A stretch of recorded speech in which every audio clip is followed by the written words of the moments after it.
Ergjys Agasi, biznesmeni arrestuar të mërkurën pas gati 8 muajsh në arreti, pasi SPAK e kishte shpallur në kërkim si pjesë e një grupi kriminal që dyshohet se ndikonte tenderat e Agjencisë Kombëtare të Shoqërisë së Informacionit, mohon akuzat e prokurorisë së posaçme për dosjen e abuzimeve në Akshi. Avokati Max Haxhia, pasi e takoi për herë të parë në Qeli, tha se Ergjys Agasi pretendon se nuk ka prekur financat publike. Zoti Agasi pretendon që është jashtë çdo ngarkese juridike, ai nuk ka prekur financat publike sepse nuk është dhe nuk ka qenë asnjëherë në funksionet e autoriteteve që menaxhojnë financat publike, nuk ka hyrë as në tendera, nuk ka marrë pjesë. Madje ai shkoi më tej kur foli për zbardhjen e dosjes në media.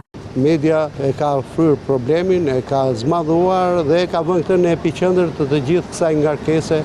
Përballë pretendimeve të Ergjys Agasit se nuk ka prekur financat publike, avokati Haxhia kritikoi mënyrën e zhvillimit të hetimit, duke ju përgjigjur edhe pyetjes së gazetarëve se pse biznesmeni u arratis nëse pretendon pafajësi përballë akuzave të SPAK. Presin këmbën, pastaj ta numërojnë ke apo si ke dy. Në fillim të fusin në burg, pastaj bëjnë hetime. Avokati Haxhia ngriti pretendime edhe për vonesa në vënie në dispozicion të dosjes hetimore, e cila e çoi në Qeli biznesmenin Ergjys Agasi, i dyshuar si kreu i një grupi kriminal që ndikonte tenderat e Akshit. Është e turpshme që mbas kaq kohësh na është mohuar një drejt që na vjen në dispozicion dosja, se pa dosje s'kemi si të ngremi dhe pretendime. SPAK ndërkohë, përmes një njoftimi sqaroi se Agasi është nën hetim që prej vitit 2025 dhe ndaj tij rëndojnë dyshime për një sër veprash penale, mes tyre konkurrencë palishme nëpërmjet dhunës, heqje e palishme e lirisë, shkelje e barazisë së pjesëmarrësve në tendera apo ankande publike,